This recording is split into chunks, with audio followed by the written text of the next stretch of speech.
Nigeria, à nouveau frappé par un double attentat.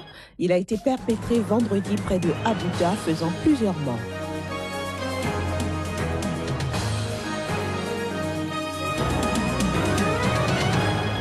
La distribution des cartes d'électeurs pour la présidentielle du 11 octobre semble avoir du plomb dans l'aile en Guinée. L'opposition réclame le report du scrutin.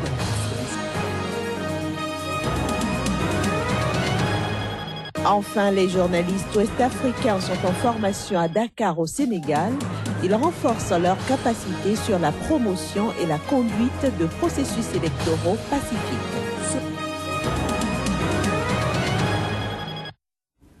Madame, Monsieur, bonjour et bienvenue dans cette édition que nous démarrons par le Nigeria.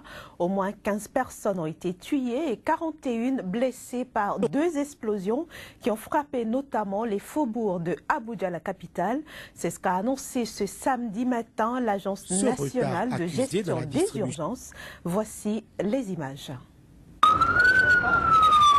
Les deux explosions ont eu lieu tard vendredi soir, près d'un poste de police dans le quartier de Koudjé et à un arrêt d'autobus de celui de Niamey, dans une zone déjà plusieurs fois ciblée par des attentats du groupe islamiste Boko Haram. Maintenant, nous confirmons qu'environ 18 personnes souffrent de différents types de blessures et sont soignées à l'hôpital général de Niamey. Koudjé, près de l'aéroport d'Abuja, est à une quarantaine de kilomètres du centre de la capitale. Sa prison est réputée pour détenir des dizaines de prisonniers de Boko Haram. Ces dernières semaines, l'armée nigériane a affirmé avoir infligé une série de revers aux insurgés désormais affiliés à l'organisation État islamique. Mais les violences et les attentats du mouvement armé n'ont pas cessé. Jeudi, au moins 10 personnes ont été tuées et 39 autres blessées, dont 4 attentats suicides perpétrés à Maïdougouri dans le nord-est du Nigeria. Et les membres de Boko Haram sont aussi suspectés d'avoir tué 11 personnes dans des attaques sur 3 villages dans l'état voisin d'Adamawa, mercredi soir et jeudi matin. Actualité au Nigeria encore, l'ancien ministre du pétrole Diezani Alison Madueke a été arrêté vendredi à Londres. C'est dans le cadre d'une enquête de corruption et de blanchiment d'argent, enquête dans laquelle l'agence britannique de lutte contre le crime a mis la main sur 5 personnes. Diezani Alison Madueke, 59 ans, a été ministre du pétrole au Nigeria de 2010 à 2015 sous Goodluck Jonathan. Elle est proche de cet ancien président nigérian dont l'administration est soupçonnée de corruption. Nous allons maintenant au Niger. Au moins 25 personnes sont mortes et plus de 87 000 personnes sont sinistrées dans ce pays. Ces chiffres publiés par l'ONU seraient une conséquence des inondations provoquées depuis le mois de juillet 2015 par de fortes pluies. Toutes les régions du pays sont affectées à des degrés divers par ces intempéries et l'ONU déplore des destructions d'habitations et d'exploitations agricoles ainsi que la mort d'animaux domestiques. Il faut dire qu'en 2014 déjà, des inondations avaient provoqué la mort de dizaines de personnes dans ce pays et fait par la même occasion une centaine de milliers de sinistrés selon bien sûr un bilan officiel. Rendons-nous maintenant en Guinée. À quelques jours de la présidentielle du 11 octobre prochain, on assiste à un retard dans la distribution des cartes d'électeurs, une situation qui pourrait être préjudiciable au scrutin dont l'opposition réclame d'ailleurs le report. Ce retard accusé dans la distribution des cartes d'électeurs pourrait conforter l'opposition qui avait demandé jeudi le report des élections d'au moins une semaine, arguant de problèmes absolument sérieux risquant d'entacher le scrutin. À en croire Aboubakar Silla, porte-parole de l'opposition, le fichier électoral n'a pas été complètement corrigé. Il évoque aussi de nombreuses omissions ou inexactitudes sur les cartes d'électeurs en cours de distribution. Des propos que partagent les agents de la Commission électorale nationale indépendante, CENI. Les cartes sont déposées en vrac. Il fallait trouver des initiatives, les conditionner, n'est-ce pas, les préparer, afin que nous puissions donner rendez-vous aux citoyens, ainsi dès qu'ils se présentent, sans mesure commune, sans aucune difficulté, qu'ils rentrent en possession de leurs cartes. La commission administrative qui a procédé au recensement à la correction et un peu renforcé par les représentants des différents partis en compétition pour la présidence. Ils sont là comme observateurs. Ils vont s'ajouter à nous et on fait la distribution dans l'école primaire publique Dar es Salaam. Certaines préfectures ont reçu, tandis qu'à notre niveau ici, on n'a pas encore ces cartes d'électeurs. Nous sommes très inquiets par rapport à ça. Selon la constitution guinéenne, la présidentielle doit avoir lieu au plus tard 2 mois avant l'expiration du mandat en cours, soit le 20 décembre prochain. Alpha Condé, qui fut longtemps opposant, est le premier président démocratiquement élu de cette ex-colonie française, dirigée jusqu'alors par des pouvoirs autoritaires ou dictatoriaux. Toujours en Guinée, l'affaire sur le train de vie du fils du président Alpha Condé continue de susciter la polémique. Le chef de l'État dénonce une manipulation de l'opposition avant l'élection présidentielle et des accusations aussi vagues que diffamatoires, toutes choses qui, selon Alpha Condé, visent à détourner ses partisans à la veille de cette présidentielle du 11 octobre prochain. Parlons maintenant du rôle des médias dans la promotion et la conduite de processus électoraux pacifiques en Afrique de l'Ouest. Le thème est au menu d'un atelier régional qui se tient à Dakar au Sénégal. Une trentaine de journalistes venus des 15 pays de la sous-région ouest-africaine participent à cette initiative du Bureau des Nations Unies pour l'Afrique de l'Ouest. Dans le contexte des élections souvent émaillées de crises sur le continent, et en perspective des élections présidentielles dans certains pays de l'Afrique de l'Ouest, les journalistes de la sous-région sont en atelier à Dakar. L'objectif est d'imprégner les acteurs de l'information des pratiques journalistiques en période électorale, afin que les périodes d'élection ne soient plus des moments de violence et d'instabilité sociale. Placer les médias au cœur des processus électoraux en Afrique aujourd'hui est donc une nécessité. Ce sont les médias qui donnent les tendances, ce sont les médias qui donnent le résultat final des élections, ce sont les médias qui présentent les candidats, ce sont les médias qui présentent les programmes des candidats. Donc pour toutes ces raisons, les médias nous semblaient incontournables dans le processus que nous sommes en train d'essayer d'initier ici pour l'Afrique de l'Ouest. Pour les organisateurs, les médias engagés dans la couverture médiatique des processus électoraux participent dans les limites légales et réglementaires à l'observation électorale. Ils accordent également attention à la transparence, à la crédibilité et à la fiabilité du scrutin. Par conséquent, il s'agit par cet atelier de faire comprendre aux journalistes la tâche qui doit être la leur en période d'élection.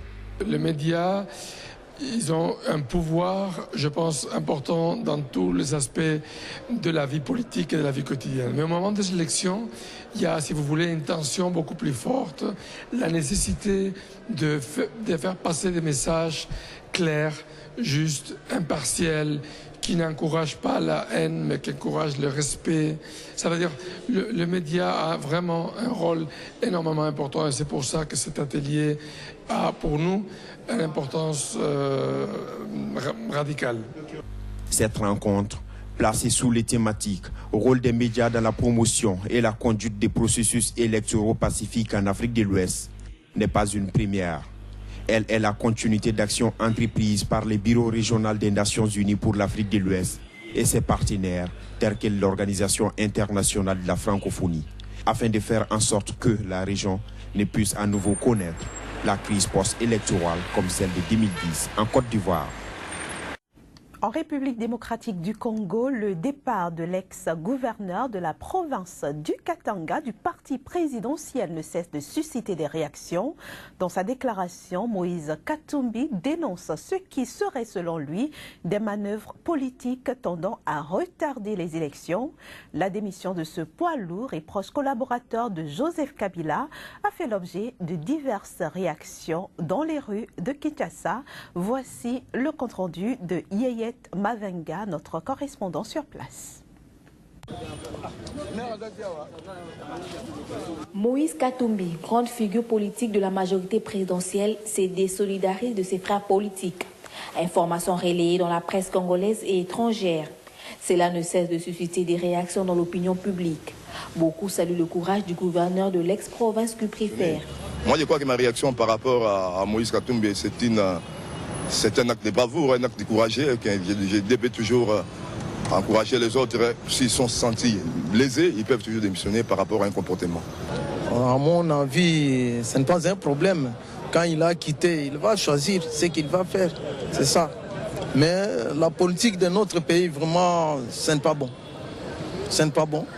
La politique de notre pays, ça ne marche pas. D'autres, par contre, trouvent que c'est une pilule difficile à digérer, car la position d'opposant qu'adopte l'ex-gouverneur est inconcevable. Mieux, ils souhaitent un audit de la région avant toute passation de charge. Moïse Katumbi, ce qu'il a fait serait normal. Il a bouffé, maintenant il est rassasié, il a renoncé au pouvoir, c'est tout à fait normal.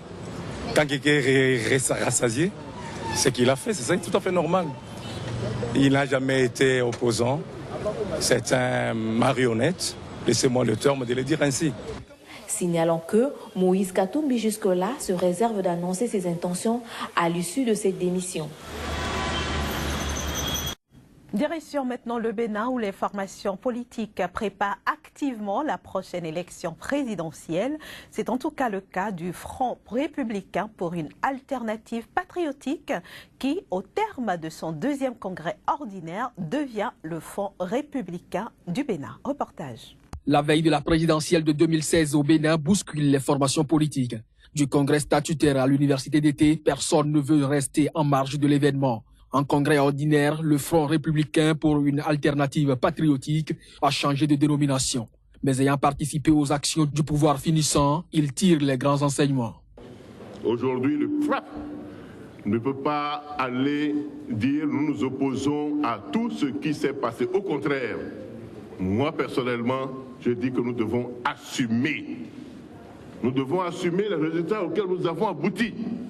Car ce ne sera pas responsable de notre part de nous dire aujourd'hui, voilà, il y a telle insuffisance, il y a telle faiblesse, nous n'en sommes pas responsables. Nous ne sommes pas de ce genre-là. Lorsque le bateau est sur le point de s'arrêter, ce sont les rats qui se sont engraissés dans les cales qui sont les premiers à sauter. Mais attention, ils se font happer par les requins.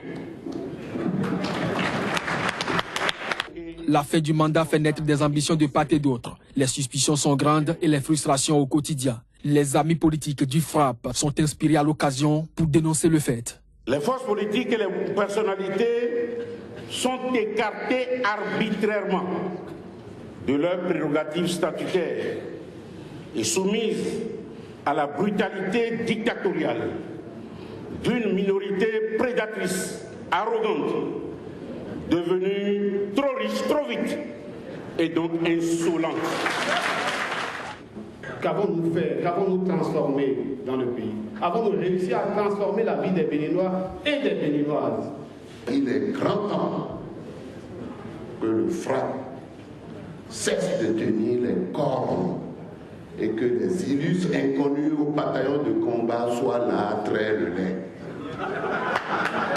Le FRAP devient Front républicain du Bénin avec comme défi majeur à relever la lutte contre la démographie croissante, la malgouvernance, la corruption et l'impunité et la mise en place d'une administration de développement. Et ce sera tout pour cette édition que je vous remercie d'avoir suivi. Très bonne suite de programme sur CIC. Au revoir.